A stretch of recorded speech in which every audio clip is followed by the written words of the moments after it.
If I asked everyone who their favourite Joker was, I'm sure I'd get way too many answers to keep track of, but I think the most common answers I'd hear are Heath Ledger, Joaquin Phoenix, and the legend Mark Hamill, who the smart people will pick.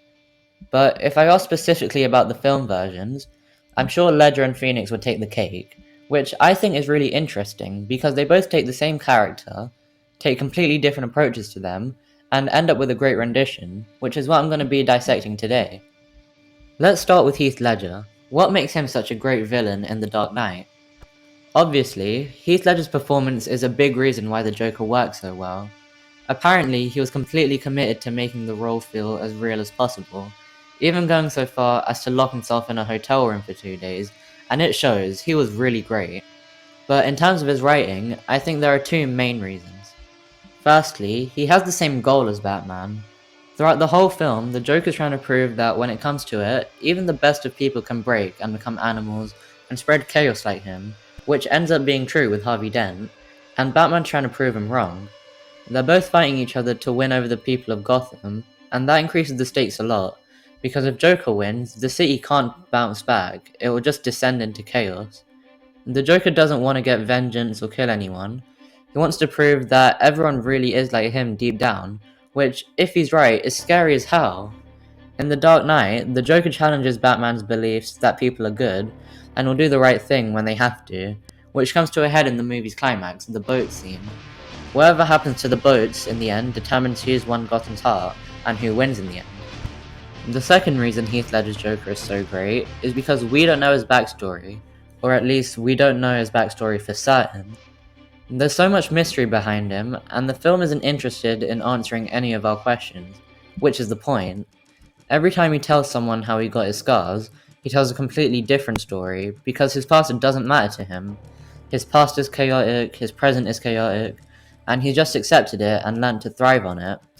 That's really interesting, because most great villains have had some sort of experience that explains why they do what they do, and what led to them becoming the bad guy. But the Joker in The Dark Knight just wants nothing more and nothing less than to watch the world burn and see chaos spread. What's also really interesting is that he doesn't see himself as the truly bad guy.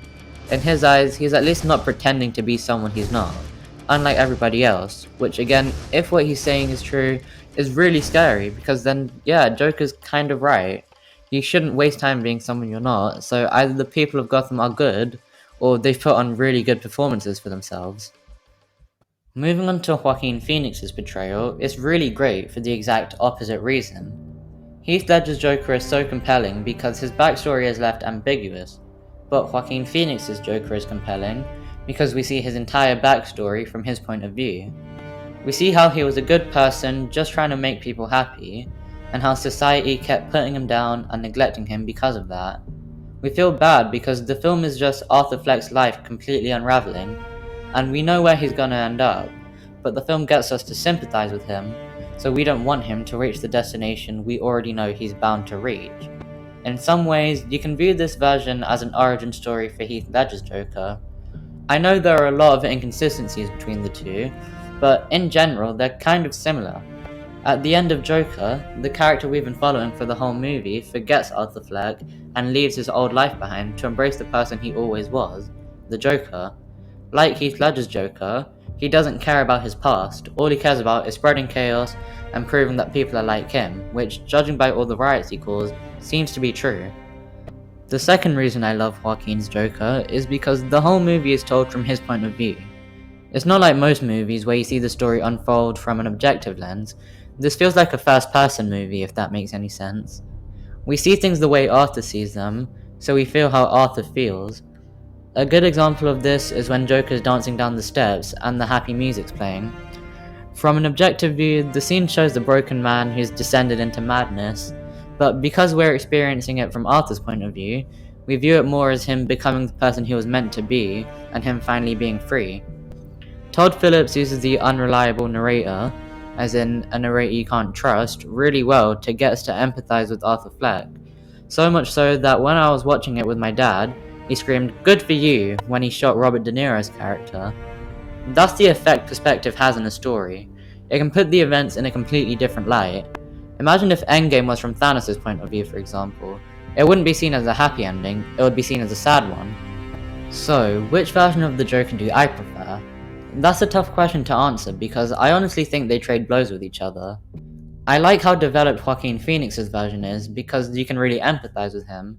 But then again, part of what I think makes the Joker so compelling is that his backstory doesn't matter. By the end of Joker and The Dark Knight, both versions of the Joker have similar motivations, so what I think it really comes down to is how each rendition is used. And personally, I prefer how Heath Ledger's Joker is used.